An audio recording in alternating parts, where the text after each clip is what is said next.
Well, here we are at the beginning of turn 13, which is 09:15 hours, D-Day, 6th of June, 1944. No kidding. And may detect a little bit of background noise. Windows are open today. We've got a sizzling temperature of approximately 22 degrees here in Wales. So, yes, marvellous, marvellous. Anyway, I haven't straightened up the counters. Perhaps I should straighten up the counters first.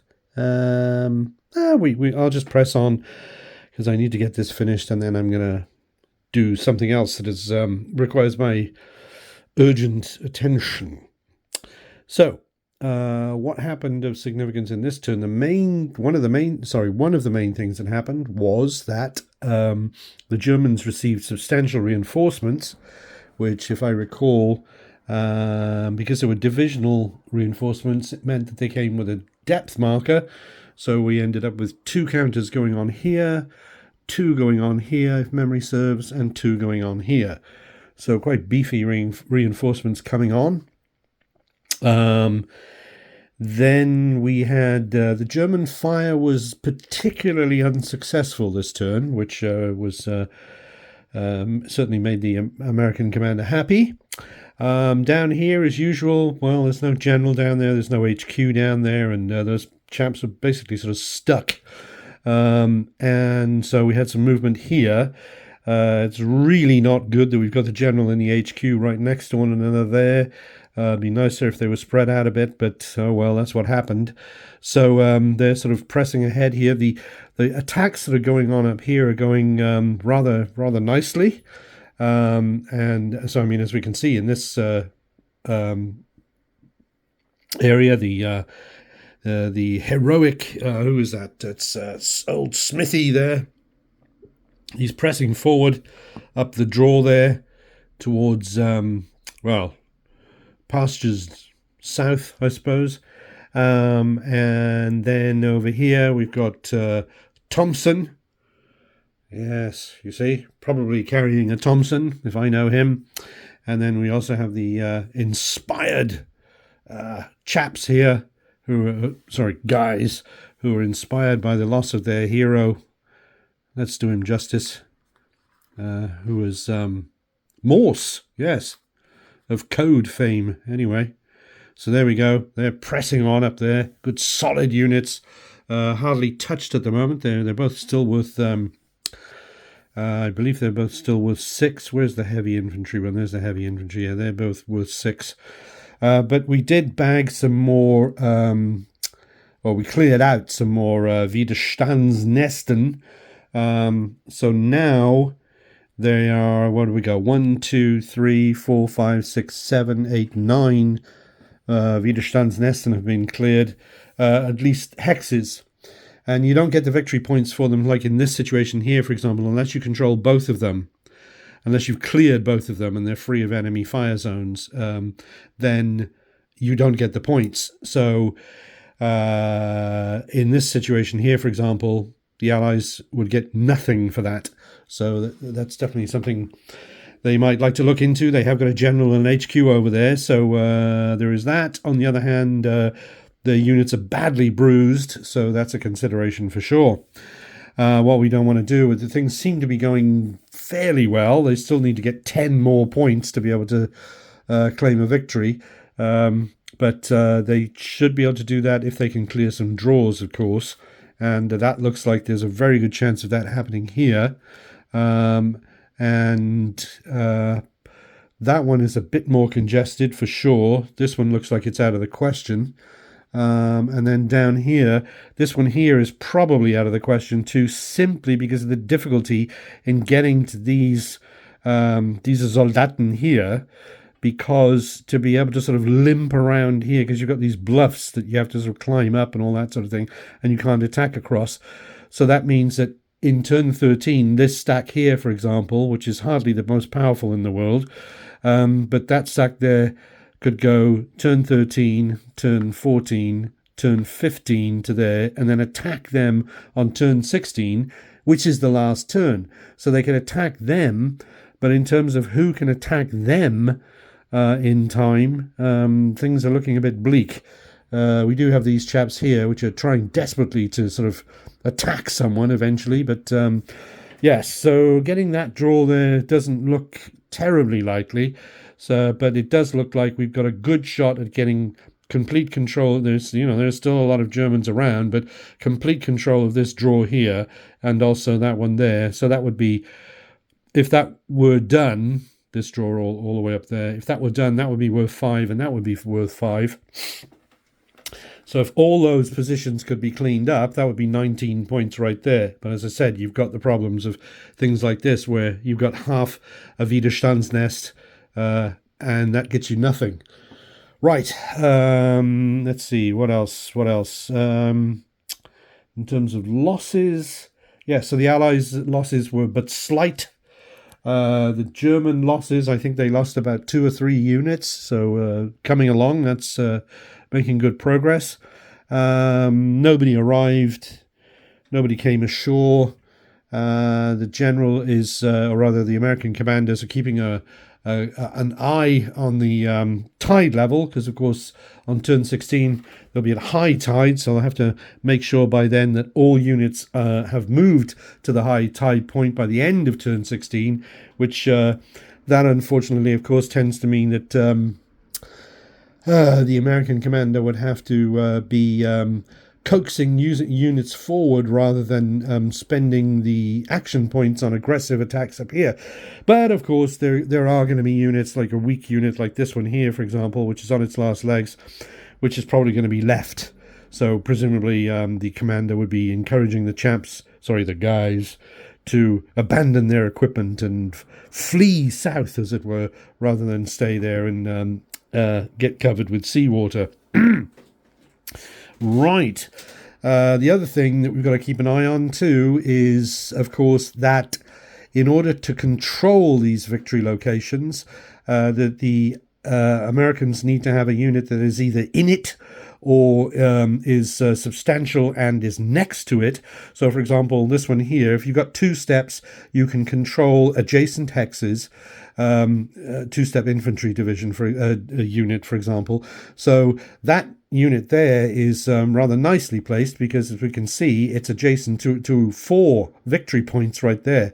So let's hope they can. All they've got to do is just stay where they are and not get killed. So if they do that, that's 4 victory points right there that they can control.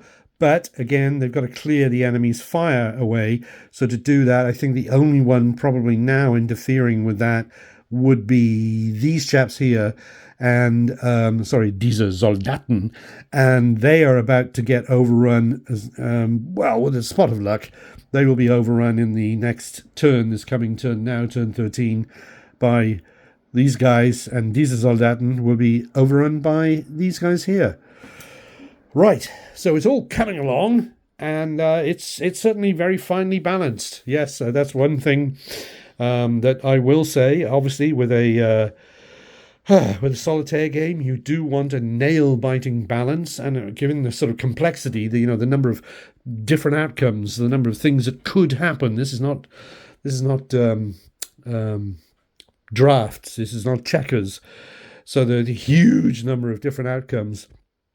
The good thing is that it is very finely balanced, and one should never. Oh, that's right. An interesting thing that was starting to happen was because of the arrival of those reinforcements, reminded the American commander, like there, and there, reminded the American commander that when you move your forces forward, of course you need to think in terms of sensible tactics.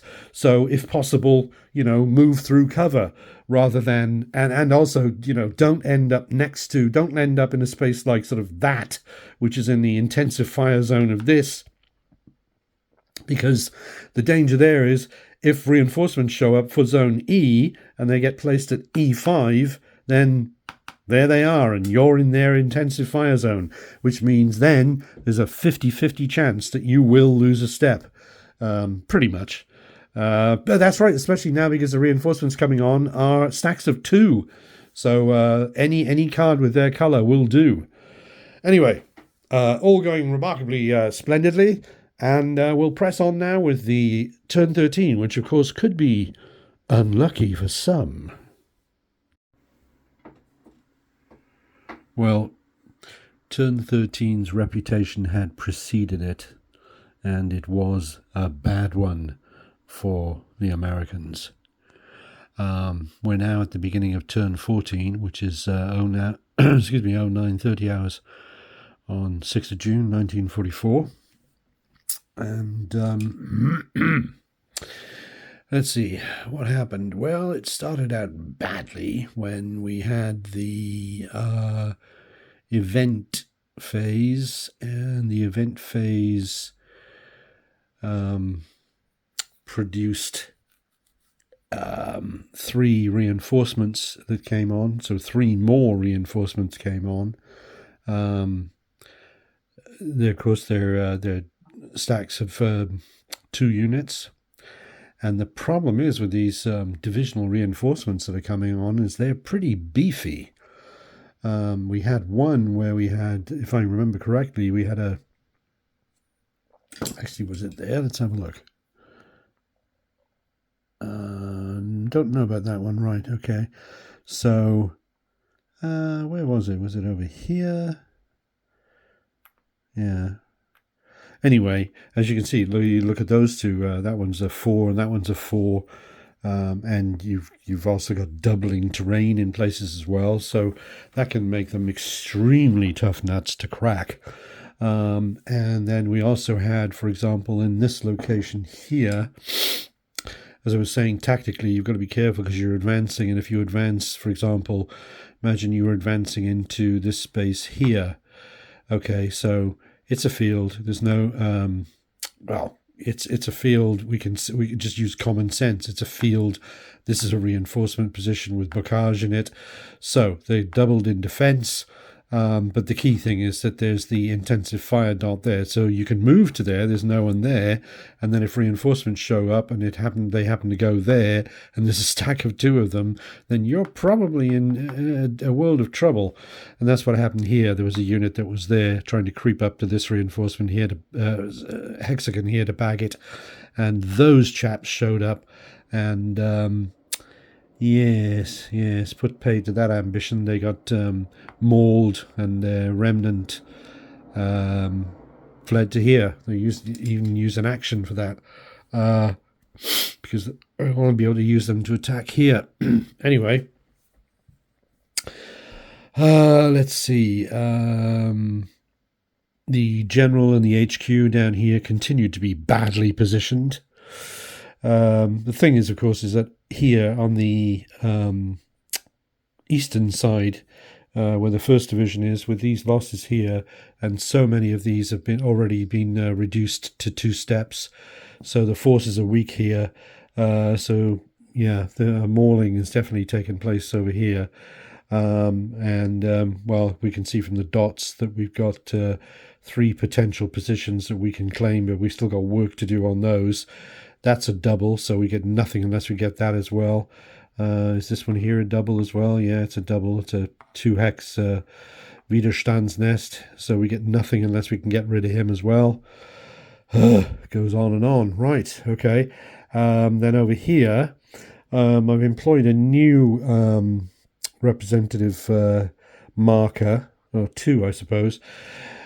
The little blue square on top of the red dot means that it fulfills everything necessary to be able to claim the point, the victory point for that hexagon. So, for example, those 2, because we've taken Widerstandsnests and there's no German fire can be aimed at them. Over here, for example, you might think, well, why can't we claim that one? Well, because it's a 2-hex Widerstands. There's the other Widerstandsnest. There's the other half of it, and they can fire on the other half of it. So we're not there yet. And that's a strong position there, so that's going to be a tough one. Let's see, what else have we got? And then, we can claim that one. We've got that. Okay. Here I've used a blue circle as a reminder, because it's very easy to miss this sort of thing, where I've got a stack, which is, what's it called? Concentrated target, that's right, where you've got at least 5 stacking points, and that means that when the enemy fires on it, you don't have to look at the symbol that's on the counter. Anything will do, as it were. So, for example, if we imagine that purple was firing on there, if purple was firing on there, this Widerstandsnest here was firing on there. Normally, they'd have to match the symbol, but they wouldn't. Any counter would qualify. Right, okay. So I popped that on top of there. It's a bit heavy-handed, but I popped it on top of there to remind me that that's a concentrated target. The other thing that we've had for the first time in this turn, and we had it in 2 instances. See if I can find them. Right, yes. One is here underneath this 6. There's one under there. You can see I've done this inverted, disrupted thing. And the reason I've done that is because if your unit becomes disrupted as a result of combat that they undertake, so they attack an enemy and then the enemy gets revealed and the attackers get clobbered themselves, they get disrupted, that disruption marker does not come off at the end of the American turn. It stays on until the next turn. So you actually need like 2 kinds of disruption markers, and they handily produce disruption markers in 2 shades of green, which are very, very similar. Just like these these units from the 2 different divisions. As I said before, you've got this colour green and you've got this colour green. Now, of course, the thing is that actually, as I look at it on the camera, it seems to show up a lot nicer than it does in this room when I'm looking at it, because I'm constantly doing a double take trying to figure out which green is which. But anyway, yes, at the moment, as I run through things and I look towards the number of turns that are left, well, now we have 3 turns left. It doesn't look like the US are going to make it. It doesn't look like they're going to satisfy the victory conditions, because there are simply too many hexagons that they have to cover to get to where they need to be able to defeat the enemy. Things do move slowly, by gosh, when you've got 2 actions per division. Of course, you've got heroes and you've got generals and you've got free actions as well. But my goodness me, you've got a lot of units that don't move. We've only got, as I say, 3 turns left. So we might come quite close. We've surely got to clear at least 2 of the draws to be able to get 10 points from that. Otherwise, we haven't got a chance. But I don't think they're going to make it. I'm going to play it all the way through. There's only 3 more turns. I had hoped to get a win by turn 16 and then to carry on with the rest. So I don't know. I might sort of fudge it a bit, because I would like to. I don't want to reach turn 16, and then if they have failed, I don't want to say, right, that's it, we're going to play the beach, go back to turn 1, play it all over again. My thought was I was going to go and play it all the way right through to the end of turn 32 down there, but I'm not sure. I'm sure, that's of course breaking the rules of the game, but if instead of having 19 victory points by turn 16, I had sort of 17 or something like that, I might just fudge it and carry on, just because I want to play the whole game system without having to go back to the beginning again. We'll see about that. Okay, so that's the progress so far, and now we're ready to play turn 14. So in the actual scenario, we got 14, 15, and 16 left. Okay. Well, it's the next day, and it's even warmer, and so you can hear in the background a fan. Fascinating stuff. I'm just going to do a sound check to see, make sure it doesn't make the audio intolerable. Well, it's there, but I think it's okay. Let's see. Now then, what I have done is, since the last segment, I've actually read the rules, or I've looked up in the rules what happens if you're playing the extended game, which is to say the game that runs from turn 1 to turn 32, which I want to play, and you get to turn 16 and you don't have your 19 points. Well, in the extended game, there is no 19-point threshold. There's a different series of thresholds. If you have, let's see, what is it? Oh God, I had it in front of me at one point. Let's see. Sorry about this. Let me see if I can do this. Camera work and all that sort of thing. Yes. If you have 25 or more victory points, by the time you get to turn 16, you can stop playing because you've won a decisive victory. Well, I'm not going to do that, and I won't have 25 points either, so I don't have to worry about that. But if you have between 11 and 24 points, then under the rules, you're making good progress and you can carry on. If you don't have 11 points, if you have 10 or less, then it's a decisive US defeat. So I've got to make sure, according to the rules as written, I've got to make sure that I get at least 11 victory points in the next 3 turns. There are only 3 turns left. So that is the magic number 11. Okay. Now then, the other thing that I noticed, which has got nothing to do with the rules, but I did notice something, and can you imagine the horror when I noticed this? And I even put a big die down there to remind me to do something about it. As we can see, this is the mid-tide level, and on turn 16, of course, the tide is going to go up to high tide, and anyone who is not at high tide by the end of the 16th turn will be lost underwater. Right. So, some stragglers. So if we look down here, we've got a small unit there. Hopefully those chaps will abandon their equipment and so forth. And then we move along the mid-tide line. Those chaps there, they would be lost as well, unless they can move. But that does cost an action point, which is not nice. And then, but here is the kicker. Down here, we have 2 infantry units. Now, if they were both lost, they would end up here, which would be very bad, because then there would be 7 units in here. Okay? And you can only lose 8 by the 16th turn. So, I suppose it would be the 16th turn. So we'd be cutting in awfully close, let's put it that way.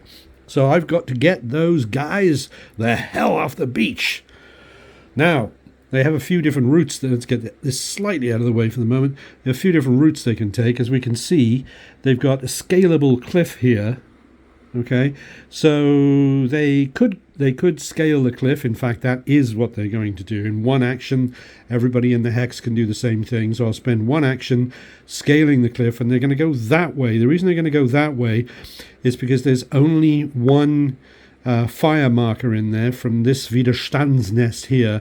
It's steady fire, and they're double. The two counters there, so it means that there is a 1 in 6 chance, basically, on any turn that one of these is going to get hit by them. So it's not ideal at all. Problem is, if they come here, they are still functioning fine. So you have those and those. So your 1 in 3 chance on any turn that they're going to get hit. Okay. Alternatively, they could move to there, then they could move to there. Well, yeah, they could move to there. Problem is there, as we can see, if I get the old tweezers going, it's got the same thing. You've got the two symbols in there. So the safest place to go is indeed here. Now on the first turn, they'll be scaling the cliff, so they'll still be there. And then on the next turn, which will be turn 15, they'll be there. Now the problem is from here, they're not allowed to walk on the rough at all. That's rough there. They can't go. Well, no, they could go that way. That's a bluff there. They could scale. They could climb the bluff, and then that would put them into an intensive fire zone from these Soldaten. So it's a really nasty place to be down there. You know, it's nasty. I mean, because you look at it. I mean, you look at these purple and orange fire dots, and then you got green dots. Well, green, purple, sorry, an orange. They're all still occupied by 2 units. So, I mean, you know, you hang around anywhere down here and you are going to get hit. So, yeah, making the best of a bad job. So they would go up to there, and then on subsequent turns, they would either, well, if they just stay there, they will get eliminated, I suppose. We'd have to somehow try. We do have a tank unit there, which gives you a sort of a lousy chance of being able to, what's the word? Disrupt the enemy. Unless you've got a shiny new tank, it's difficult with a tank that only has a firepower of 2. But anyway, this is what we're up against. And of course, we don't have anything really. I suppose if they are there, if they manage to get up there in completely good shape, they'd be worth 8. So they would have a shot at attacking. No, they can't. They can't. It's a bluff. Look at that. It's a bluff. No, I don't mean they're bluffing. I mean they're up a bluff. So they can't attack up the bluff. So to attack there, they'd have to go all the way around. Oh, God, it's not nice. It's not nice at all. Oh, it's just bad, and bad. Yeah, so that, I mean, you know, this is supposed to be a pastime. You know, this is supposed to be a hobby. Right. So let's get on with it. And here we are at the beginning of turn 15. So that's 09:45 hours on 6th of June 1944. And so we've got 2 turns left to play in the first segment of the game, and the Americans are desperately trying to accumulate 11 victory points. If they get less than that, they, according to the letter of the rules, they will not be able to continue then on to turn 17 for the extended game, which is what I want to play. The thorny problem that we had down here continues to exist, because remember, I've got to try and get these guys up to the high tide, otherwise they will be submerged, which will mean they would be lost if they're not in high tide by the end of turn 16. Okay.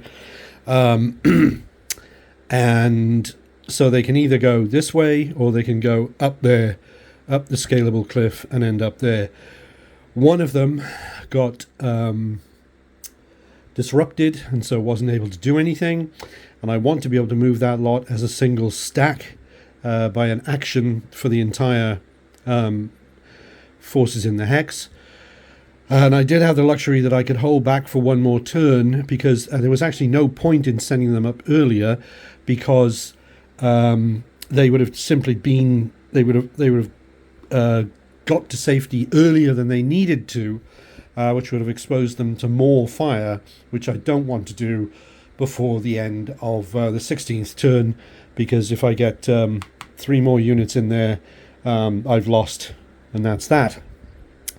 Okay, so it would be in this turn then that they're going to start scaling the cliff, and then in the 16th turn itself, as long as they don't get disrupted, they would then move into there. Okay. Let's see, what else have we got?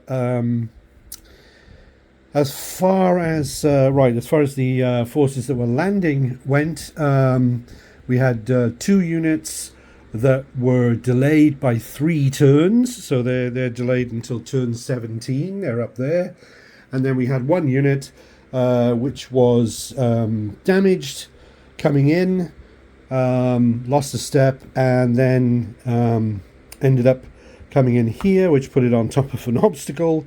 I did send it in there deliberately because I was trying to get it close to the general, just in case it could be in any use.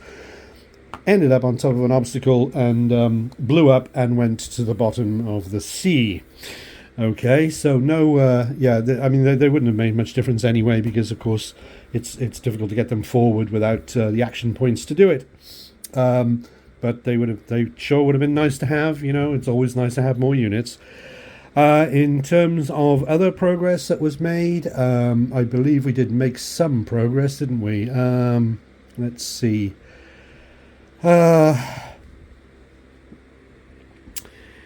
These chaps here, tough nut to crack, but we're getting ready to hopefully sort that out. These chaps here have inched forward. Strategic decision was made here in that, let's see, here it's been decided that there is effectively no hope of securing the draw, because it goes up to here and here, and these two both got a stack of 2. They're completely untouched. So this unit here, actually, this stack here actually withdrew down here. Where were they? They were there, that's right. I believe they were there. They withdrew back here to get them out of the line of fire of the enemy. Well, now they're only in a sporadic fire. Okay. Not much more progress can be made there. So that's right. These guys here did dispense with the soldaten that were here, and once we can shut down that unit there, that would mean we then get both these 2 here. I'm not marking this one yet because it's in line of sight of line of fire of diese Soldaten. Anyway, so if that goes according to plan, we would be able to get those 2 points there. We won't get the draw. Forget it. This one here, that's extremely unlikely to happen. Let's see. We would have to. That's right. It's a two hex Widerstandsnest. So to get the points for it, let's see if we look at that. Yeah, that is in the line of fire of that. So to get the points for this, you'd have to get both of those. So you'd have to clear them out, and you'd also have to clear them out as well, which is extremely unlikely, if not plain impossible. Let's see. Well, I have to think about that. Maybe there is a slim chance there. So these 2 points here, we can look at getting those, and that one there. So that would be 3 points there. It's going to be tough, but we hope to be able to get the draw here. We're going to have to get rid of them, get rid of them, and get rid of them. And because they've got a line of fire into there, as you can see. So get rid of them, get rid of them, get rid of them in 2 turns. One good thing we got going for us is that these chaps back here, underneath there, we've got a heavy infantry unit, and they've got ranged fire. They can fire over 2 hexes. So that means that on this turn they can move to here, and then or there, and then on their next turn they can fire at them, whilst these will move to here, and then on the final turn we'll attack them there. Okay. Then if we can get the draw, that's 5 points for the draw. We hope to have 3 from over here. Yes, I'm just trying to keep track of all this. And then we also, these are on their last legs, so hopefully we should be able to get rid of them, which would then mean we would have, oh gosh, we'd start stacking up then, wouldn't it? We would have, let's see, we'd have 3 there, we'd have 4 there, we'd have 3 here. So that's 10. And then if we could get the draw as well, that would be another 5. And we only need 11, remember. We've already got 1 down here. So, yeah, it's going to be close, but fingers crossed. Oh, that's right, there was finally an attack down here. And let's see, unfortunately, they ended up with exactly the same strength as the enemy. They got a 2 and a 3, so they got 5 points attacking 5, unfortunately. And when you've got that, the most you can do is disrupt the enemy, and that's what they've done. So that's the current situation. Let's see, we have no new arrivals this turn. Let's see, did anything particularly interesting happen on the event card? I don't think so. Right, well that's it. So let's move on to turn 15. Well, here we are about to start the final turn of the short game, turn 16, and yes, any hope of getting 19 points looks like it would have been completely beyond this American commander's reach, but we only have to get 11 points to stay in the game and finish to carry on to the extended game, which goes to turn 32, as you may recall from what I said earlier. And we can see that the little blue cubes are indicating the victory locations that can already be completely depended upon. Well, actually, even that is in doubt because German reinforcements could show up, and if they do and are able to put fire into those locations, then all bets are off on that one.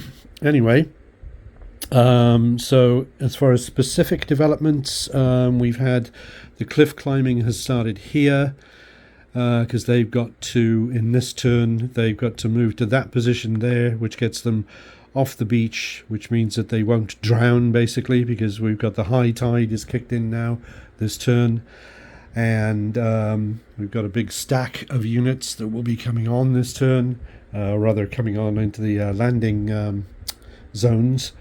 Then it's very much a knife edge. Various units down here, nothing happening, don't have the command points to move them. Here, these units here, they actually remained in situ. They didn't move because where they are right now, they're I think they're all entirely safe actually. Yes, they are, I think.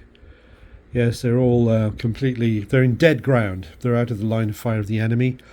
Then let's see, we had even this lot here, they moved down here out of the way because nothing could be done about those two. They're just too strong. This unit has moved into position to be able to attack here. Okay, so that means that apart from moving them into safety there and attacking there, it means the entire eastern sector, that's all that's going to happen over there. If they are able to dispatch these chaps here, or diese Soldaten, which as can be seen are in buildings, so their defense is doubled, and there's a good chance that divisional reinforcement, it could have a strength of 4, for example, so it would be doubled to 8. So the result of the attack would be that these chaps here would come off punished. Yeah, so, and if that doesn't work, if they are not taken care of here, if they don't clear the enemy out of there, then that means that the 1st Division will not be able to claim this Widerstandsnest here because they can put fire into there. So that means you lose both hexes as far as victory conditions are concerned. Moving on, let's see, we've got these guys here. They will be able to move to here, which will mean that they will then have this hex in their control, so that will rack up another victory point there because they will be adjacent to it, and they will have a strength of at least 2 stacking points. Yes. These guys with the hero have moved to here. This is going to be a very difficult one to win. It all depends on what's there. They're both unknown, they're unrevealed, but they're also in bocage, so both counters are doubled. Yeah, so we've got 6 attacking from here, and we've got 7 there that can also involve themselves in the attack in a ranged manner because they're heavy infantry. Okay. Command for them will come from the inspired marker. Command from these will come from the HQ. Then we had a dark situation here. The commander realized that these chaps here, diese Soldaten, require a flanking to be able to satisfy all the requirements. They're not doubled, but that meant that these 2 units that were here had to infiltrate. They had to move to a hexagon that was also adjacent to the one you move from, and also adjacent to the same unit. Luckily, it's pretty rare that a single unit here would score a hit on a unit that was infiltrating. They'd have to match the color, they'd have to match the symbol, and they'd also have to match the number of colors on the card. So a double red wouldn't work, it'd have to be a single red. So it's pretty darned unlikely that you will get hit when you infiltrate if the enemy unit is just one counter. Anyway, they infiltrated round, and they will be attacking them. It will cost an action to have them attack them. If that can be pulled off, it would actually yeah, if unless these chaps here can score serious hits on them, um, that is a foregone conclusion. They will be overthrown, and if that happens, then that means that these can be claimed for victory points, and of course, if they are vanquished, then the whole draw is becomes 5 victory points for the Americans. But I've really got my doubts about that one. Then moving over here, it's all happening on the western side. Remember, the map is upside down, so west is on the right. Let's see, what have we got over here? What strategic decisions were made? One bright idea was to have these guys go to, what was it, this position here, so that they could claim this, because they would control it. They could claim that as a victory point, but that doesn't work because you need 2 stacking points. As we can see from that, looking there, there's only 1 left. It's a small ranging unit which has been already suffered casualties, so not enough, I'm afraid, to claim control. This one, forget it. It's got 5 strength points there, and they're doubled, and they've also got a flanking requirement, so nothing's going to be happening. We're not attacking them, that's for sure. But we are attacking. We are going to attempt an attack up here. So, and then I think that's it in terms of. Oh, I have a disrupted marker I need to get rid of underneath there. Yeah, because I've only got 2 actions that I can do outside of, headquarters and generals and so forth. So that will be 1 there, and he will involve another 1 there. So anyway, okay, and let's go ahead and do it. This will be the final turn of the short game. Well, the hum in the background continues because it's still very warm here, and so we've got a little bit of fan action going. And here we are. We have made it to turn 17. The American commander did indeed manage to come up with the victory points needed, as we can see, in order to stay in the game. We have got, if we count them up now, we've got 1, 2, 3, 4, 5, 6, 7, 8, 9, 10, 11, 12, 13, 14, plus 5 for the draw is 19. So it's actually exactly, I just realised that now, it's exactly 19 points. These over here, we did not get. And unfortunately, I had simply not noticed something that was in the rules, and I originally thought, oh, and even more points than that. But no, none of those can be claimed, because as you can imagine, it depends on the victory conditions. I mean, you could say that, what is it simulating? It's simulating, for example, that this position here is very much influenced by the enemy, and there are no Germans there. So yeah, we'll give you that. But no, the conditions are stricter than that. The thing is, it has to be in American communication. And for that to be the case, then not only does this location have to be free of enemy fire, but you have to be able to trace a path. It's a bit like tracing supply in in sort of bigger operational type war games, something like, I don't know, Battle of the Bulge or Afrika Korps or Anzio or something like that, he said, showing his obvious Avalon Hill loyalty, where you have to trace a line of supply for your units. Well, here we have to trace a line that goes back to a beach hex without going through a hex that contains any German fire dots, and also fire dots that could be fired on even if the German unit is disrupted, and also cannot cross a bluff. So we see all this bluff down here, for example. There's a slope there. All this bluff down here. There's a slope there. Okay. So if we could trace from here down to there and down to the beach, would be okay, but we can't without going into hexes that can be fired on by the Germans. We've got, as we can see, that's still occupied, so we've got here, here, here, here. Nope, it's not happening. Over here we've got powerful chaps here, Soldaten, exerting their influence and all that sort of thing. So yeah, you can't claim anything for that, and you can't claim that, and you can't claim that. This one here we couldn't claim anyway because that's even got a fire marker in it from that unit there. So, but if it weren't for this supply business or this in communication business, then we would have been able to claim all three of those. Obviously, what's being simulated, as I said, it's a higher standard. It's a tougher standard than simply saying we're next to the enemy in the enemy reinforcement location, and there's nobody home, so let's claim it. What they're simulating, I don't know, is something along the lines of you'd have to be able to get supplies or communications. I mean, after all, it is called being in communication.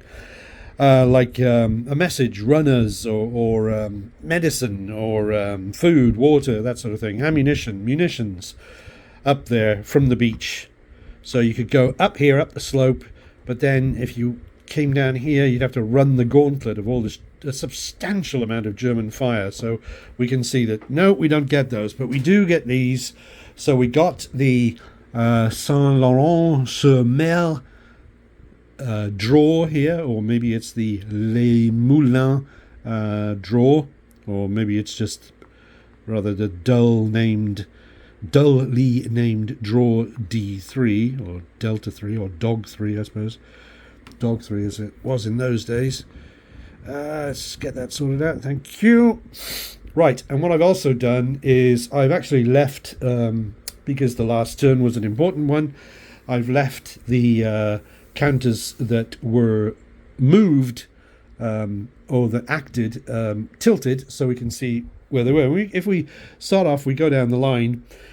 Down here we had one unit that was down there, which is actually this unit here. So that is Company I. Like I say, remember they're not using Alpha, Bravo, Charlie, Delta, Echo, that sort of thing, because I mean you have like E means easy and D means dog, and I actually can't remember what, or I don't know what I is, so let's, for the sake of argument, say it's India. Company I, anyway, Company I of the 3rd Battalion of the 16th Regiment of the 1st Division was lost. They were here. They'd been sheltering down there ever since they landed, but the tide was coming in, and unfortunately, although they were climbing the cliff, they got disrupted, and so the tide came in while they were disrupted, so they were lost. The other guys made it up the cliff. They're still in the climb mode, and so on their next turn they'd have to stay there and remove the climb counter. Couldn't do anything else, but there we go. But at least for the time being, they're still a force in being. Then I think down here we probably also lost a tank unit, and I think we lost an artillery unit that just couldn't get off the beach, didn't have the actions to do it. Here, the general, the HQ, and these guys here, they just hunkered down. They're in dead ground there. They can't be hit, so they just stayed there. Let's see, over here, they did the same thing. They remained in situ. These chaps here, I think they cleared somebody out of there. I think they did. Yeah, I think they did. And then these guys moved up to here so they could claim there. And then over here we vanquished the double counter stack that were here. And you get the general idea. And then over here, let's see what happened over here. We had these Rangers moved up to here. They've got some sinister plan. I can't remember what it is. There aren't enough of them. Oh, that's right. There aren't enough of them to be able to claim victory points for here, because there's only one sacking point. You need at least 2 to be able to control a victory location. So that's not the point. They're going up there so that they can come over here eventually, even though there's only 2 strength points there. But if they can put themselves here, then they provide the flanking for these chaps here. So that would be a good use of them, because they don't have to be strong to provide flanking. They just have to be in the right location. Right. So I don't know if we actually know. I think we do know what's underneath there, don't we? Because it's a 1. Yeah, there we go. Right. Oh, another thing, I tidied up. Sharp-eyed observers may have noticed I did make a bit of a mistake before.